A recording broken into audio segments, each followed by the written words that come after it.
Welcome to the Q Mind Body podcast. My name is Darren, and in this podcast, we talk to gay men about gay men's issues having to do with spirituality, wellness, and self inquiry. And in this episode, we are going to talk about how to unlock your creativity. As gay men, we have an abundance of it, but it seems to get locked somewhere deep inside us. And so we're going to figure out some strategies for letting that out. My guest today is David Montecalvo. He's an amazing teacher and writer. His website is davidmontecalvo.com, and I will put links to that in the show notes. I'll also put links to the Gay Wellness website, which is the sponsor of today's episode. And finally, I will put links to all of my information as well as the Q Mind Body resources. We have a Facebook group. We have in-person meetings here in San Francisco. We do all sorts of cool stuff. All those links will be in the show notes. So with that, I'm going to bring in David, and we're going to unlock some creativity. Ooh. David, welcome. Hi, thanks so much for having me, Darren. We're going to unlock some creativity. That sounds, it's a tall order right there. Yeah, I'm going to have to be creative with my questions. I love that. So I've known you for a bit now, and you have had quite the journey sort of as a gay man. And I'm wondering, because this sort of comes to bear with the topic we're going to be discussing, creativity, just a little bit about your journey and how you got to this place of having this conversation with me. Yeah. I will never forget, it was about 2014, and I was in the Miami Museum of Modern Art.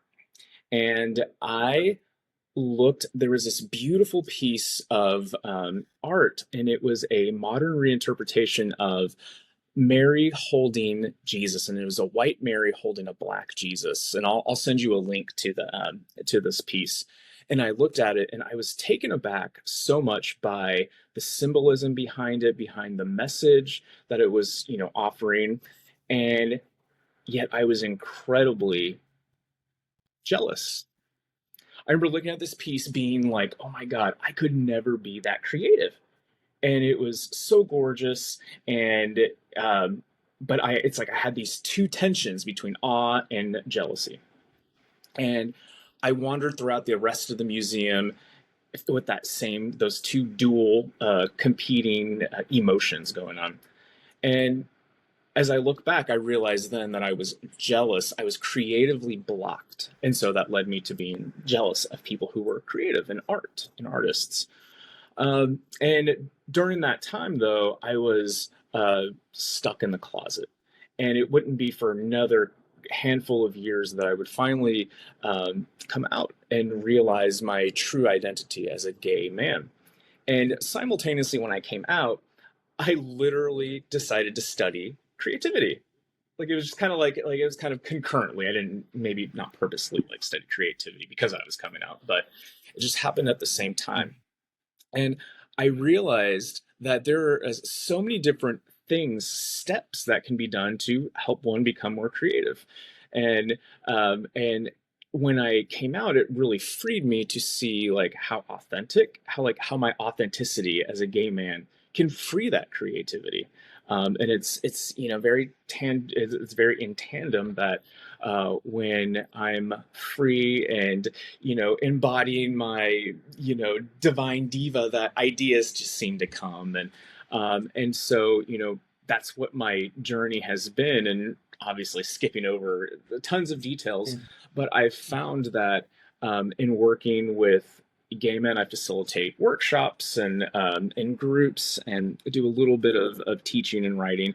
I have found that I'm able to access ideas more simply because I am myself. Well, I think you're tapping into something really important. I mean, it's no surprise, I think, to most people who just sort of move through the world that gay men are wildly creative. Look at Hollywood, look at the arts, plays, any form of art you can think of.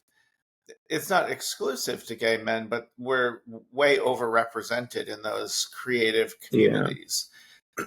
And it seems like what you were saying, how you, as you had your gay self or your sexual orientation suppressed, you also weren't able to access your creativity. But as you started to come out, that naturally started to Yeah. bloom.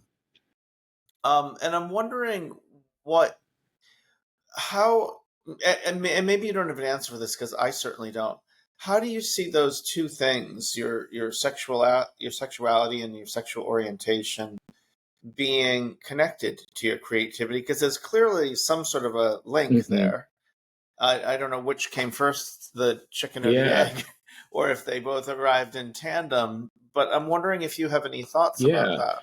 So the question is, what's the link between sexuality and creativity? Is that what you're saying? Yeah, Yeah. if there is one. I mean, Yeah. I think there is, Yeah. but Um, I mean, I think that it's sexuality is probably our most deepest parts of ourselves. It's the deepest part of our subconscious, our desires, who we're drawn to. And of course, sexuality is not even just, who we are sexually attracted to, but it's also about our essence and how we show up in the world truly. And so we're mm, when if you imagine this tiny part of ourselves, that's our sexuality, is being covered by the rock, the in a cage of denying ourselves, then the creativity that lies within our subconscious is still blocked as well. So when we remove that cage, we allow and show the world who our truest selves are, then we're able to, show off more of ourselves to the whole world. And I would even posit that, yeah, creativity is not limited to art or purveyors of beauty, I think is how Christian Delaporte describes it. It's all over. It's any kind of role that you do. Most of my career, outside of the spiritual world, has been in operations. And so I have, part of my challenge was like, oh, I only deal with things that are like problems, and so I just solve problems, and like that's nothing. But that is creativity. mm, How someone can learn to, if they're an engineer, how they can solve a problem to fit into whatever, if you're thinking of blocks, or how it fits into to something together. That's creativity. If you're someone's an accountant, they're how can you create a budget that maximizes the most out of the money? Or it's like, so yeah. it's like it's even expanding what our definition of what creativity and what creative people are is. A creative Yeah. definition of creativity. An expanded version, right? Uh, well, let me ask you this. Um, it seems to me that, just using your story as an example, and I don't think you're even close to the only one who's experienced this, you got in touch with your sexuality, started to live more authentically in that area of your life, and your creativity blossomed as well. Do you think that exploring your creativity in a more intentional way will help us more fully Mm. come out? Mm-hmm. I mean, and I don't just mean, hey, mom, hey, dad, I'm gay. I mean, like, letting go of some of the Yeah. internalized homophobia that we might carry within us, or any, just being more authentic gay men. Is there a link that goes in Yeah, reverse? actually. So I think that, as in my own personal journey, I'm I'm being led intuitively. I do all this meditation, and I have a lot of images and visualizations about going to other realms and other planets, and so I'm afraid to say that to the world, right? I'm afraid that people are going to think I'm weird or whatever. But as I am discussing these ideas, I'm feeling my intuition saying, "This is you need to come out more." Right? You're already gay. Being gay is easy. That's fine. Like whatever. Um, but coming out as even deeper, even more spiritual, and being like finding out as the universe is opening up more truths in my consciousness, I have to come out more and show the world, because the world needs gay men. The world needs me, neither needs you to be more creative to help advance consciousness and to expand, the goodness that's in the world. I don't know if I answered that Yeah. correctly. Well, Yeah. you did. Well, I think art Yeah. therapy, just in general, is a really powerful form of therapy and work that we can do. Um, Adjacent to or complementary to more traditional forms of therapy. And I think that, in my experience, the more, like, as I became a writer and started expressing myself that way, it helped me to be more Hmm. grounded as a human, but also to really step into my own as a gay man and to recognize that it wasn't just Yeah. about the sex, it was, or who I wanted to date. It was something Hmm. much deeper than that, spiritual even. It, yeah. I was I gonna say, I know. just think Oh, go it's ahead. it's more about removing the layers, right? Like maybe they both go in tandem, but maybe it's all the same, right? We're just continuing to live more of our most authentic self, whether it's in the work that we're doing, writing or art or whatever, or it's also in expressing ourselves sexually and how we show up in the world too. So I think it's just all about being Yeah, authentic all together, right? yeah.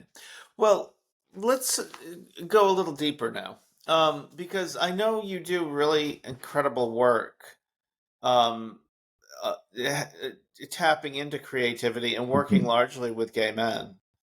Um, and you've also tapped into the sort of spiritual side of things for quite a while. You led, and you Mm-hmm. may still do this, I'm not sure, like a Yeah, queer yeah, I still do spirituality that. Yeah, circle.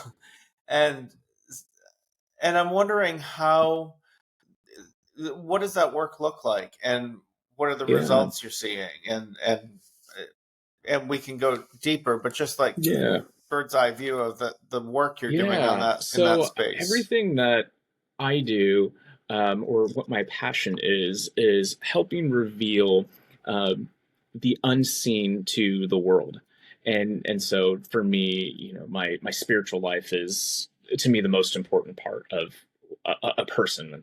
And so all of the work that I've done with gay men has centered for almost 3 years now. I've led a gay men's spirituality drop-in group that operates out of Unity Church of San Francisco, and over the years, I've seen so much connection develop within the community. So it's, yes, the guys are coming ostensibly to learn more about spirituality, but it's also to form connection and more of a genuine, deeper kind of connection in terms of talking about authenticity and that sort of thing.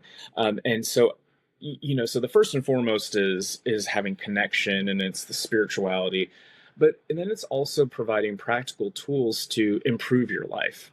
And so all of the work that I do does tend to have some kind of concrete, tangible action steps for improving your life. So, for example, um, I will do meditations, and those meditations will lead into some kind of ceremony where folks can write down behaviors or patterns that they want to burn and release. And we call it the burning bowl ceremony. So we do that. Or I love to do some art visualizations where we visualize, different archetypes and how we can use that in our lives to draw inspiration from them. So I really think that any kind of spirituality is all about practical ways of improving our lives, whatever that means, right? Yeah. Yeah.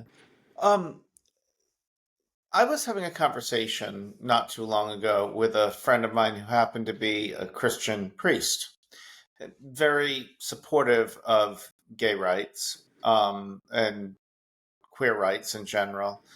Um, and we were having this conversation about what it means to be a spirit, not just an ally in the world, like people who are like, I stand with my LGBTQ plus brothers and sisters, and you know, but what does it mean to be a spiritual ally? And I said, and he asked me if I had any thoughts on that. And I said, I think it's amazing that your church has a rainbow flag on it. It's really incredible. It welcomes people in. It says that you're safe here. But it seems like if that's all you do, you're not going far enough. Because I think spirituality, for me, is about bringing the best out of an individual. And for each person, that's different. And I think the way gay men show up, lesbians show up, trans people show up is different than the way our straight counterparts do. And rather than trying to say gay men should act exactly like their straight counterparts, and some will. I mean, some will have a traditional marriage and family. I have a family, that's great. But the wild creativity that comes with who we are isn't always celebrated yet in all the churches that are now sporting rainbow flags. And again, thank God for that progress. It's great. You seem to be taking it with Unity Church that step further into, like, it's not enough to just say you're welcome here, but we want to celebrate you, your uniqueness. And I'm wondering if you could reflect on that for people who are trying to find or to create. Maybe there's a priest or a rabbi out there that wants to not just hang a rainbow flag, but do a little bit more. I'm wondering if you could speak to that. Yeah, I Since mean, you've been doing it for first so and long. foremost, always is to involve the folks who are impacted by that community on making those kinds of decisions, right? Like, so, invite LGBT folks to come into the conversation and to help develop whatever option or opportunity to create that kind of space. And I also think that sometimes it's a build it and they come kind of situation. So there's that challenge of maybe a community doesn't have very much LGBT representation, and so you have to create that space. And so I think one of the things that we say at Unity San Francisco is we're unapologetically inclusive, and so that's was our tagline for a couple of years, and it's just a way of holding space for folks. And it means, I love what you said about being celebrated. So it's, you can accept people, and perhaps the rainbow flag on a building represents, being accepted, but being celebrated really means having the programming, means having the conversations where no matter where you're at on a spiritual journey, you feel like it's okay, right? And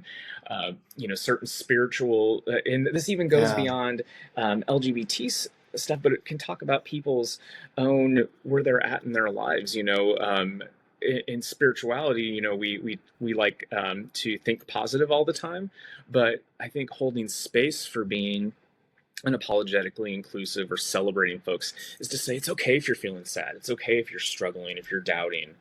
And what I am, what I really appreciate about the space in the gay men's group is that it's for gay men who are not even sure if they believe in God. They don't even know what, God or spirit or whatever it is. They just know that they want to connect to something more. So I think the challenge for me and for all of us is to always create space for folks no matter where they're at in their journey, and providing resources, but also listening as well.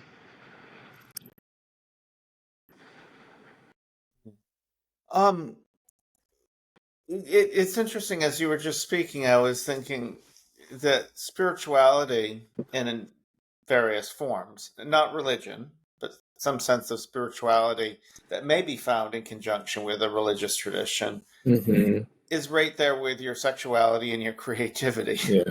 Like, frequently those things go hand in hand. Not always, but they're frequently attached. If you had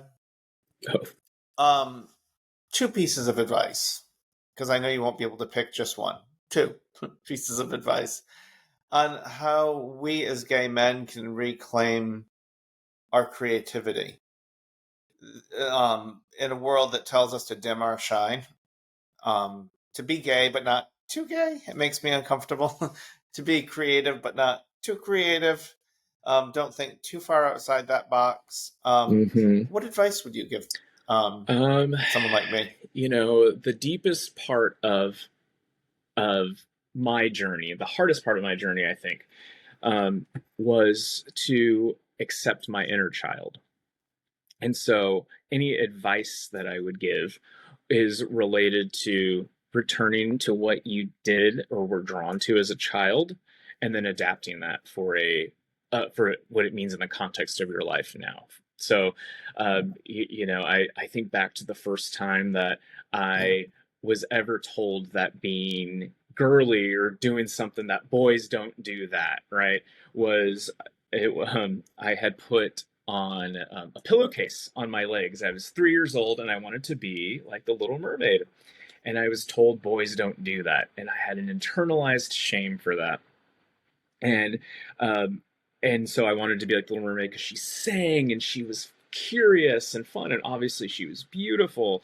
And so now as an adult, out, proud gay man, I am finding ways that I can relive that, right? So, for the context of my life now, it's that I've been taking voice lessons for the last few years, or I have, if I particularly want to be um, joyful or get creative inspiration, I'll take some time to dance and sing in my room. And I've gotten into Selena recently, so Mm. I've been listening to her as I'm learning Spanish, and it's just kind of like reclaiming those parts of ourselves that as a child we were told not to do.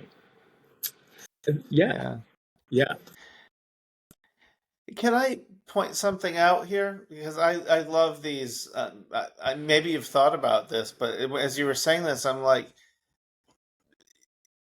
at the same point you were wanting to be the Little Mermaid and telling, shut that shit down, boys don't do that. The Little Mermaid is a story about Mm. basically a mermaid who loses her voice. And Oh, it's not until she yeah, reclaims it yeah. at some point that she finds her power. And I'm like, isn't that sort of your journey? Mm. Like not just the singing, but like reclaiming your creativity, reclaiming your ability to stand and speak your truth or Yeah, whatever. that's a great To be connection. I the don't Little know that Mermaid my you were 3 year born old to self be. would have made that connection, but that makes a lot of sense because it's about being Ariel knew that Yeah. she was meant to be part of another world and that she wasn't, and that is how I felt. I was so yeah, Yeah. and then so the yeah, I love it. I'll give my Suddenly voice I to you, feel like Darren. You Ursula. can have it. Ursula also turned into a very sexy woman, Vanessa. So just know that too.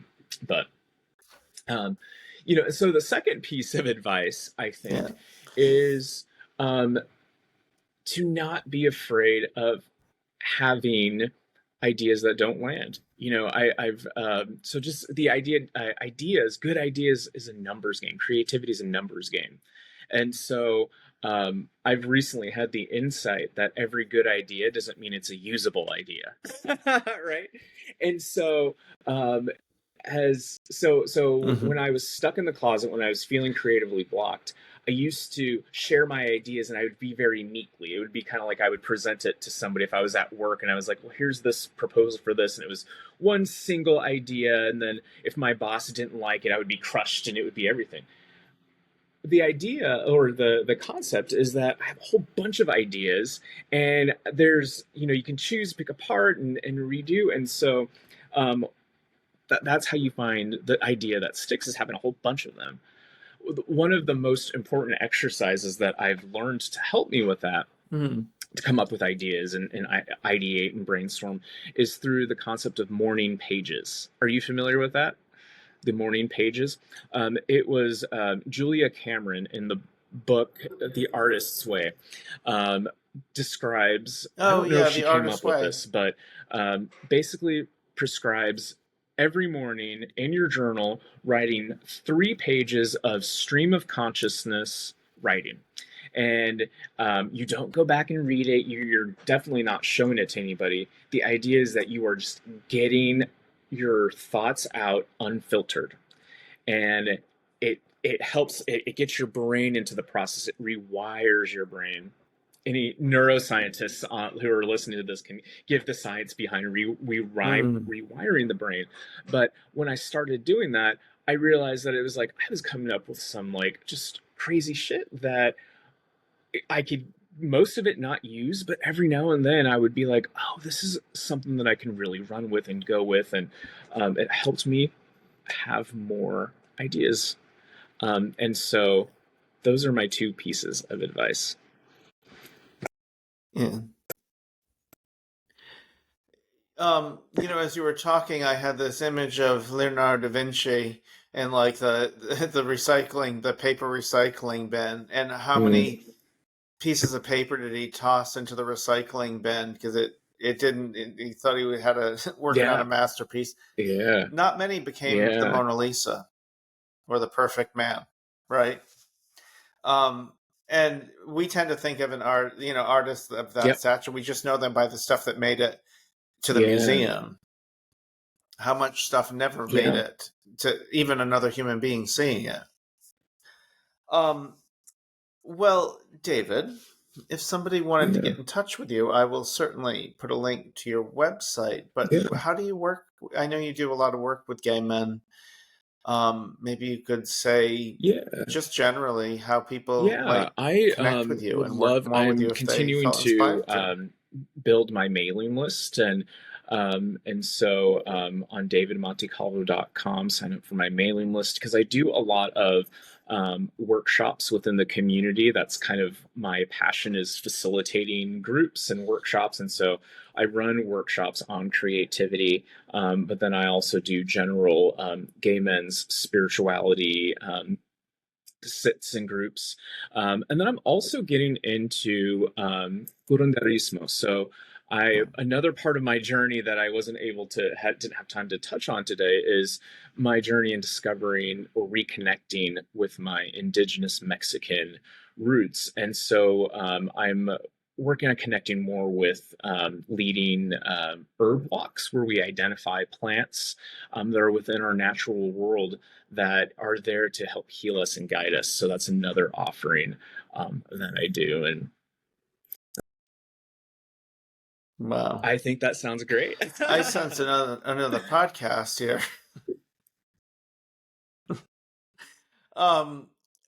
You're also, I'm trying to convince you to be one of our guest presenters in the Gay Men's Yoga Sangha. We were just have to coming work on up. scheduling. Have I convinced you? Yeah. Well, I will. I've got you penciled in for a date. You just don't know it yet. Okay. Yeah, whatever you're doing, I mean, cancel it, because there's nothing more important. Prioritizing connection with ourselves and our fellow gay brethren, right? It's like, it's so important and fun and a safe space. Yeah.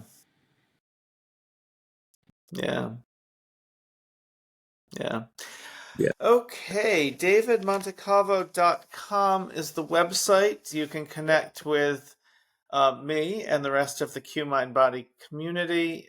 You can drop a message in the chat or in the comment section of YouTube or Spotify. You can find us on Instagram and Facebook. And of course, you can message me at any time. If you're in the Bay Area, please come to one of the Gay Men's Sanghas. And we're going to be doing that online at some point as well for those of you who aren't in the Bay Area.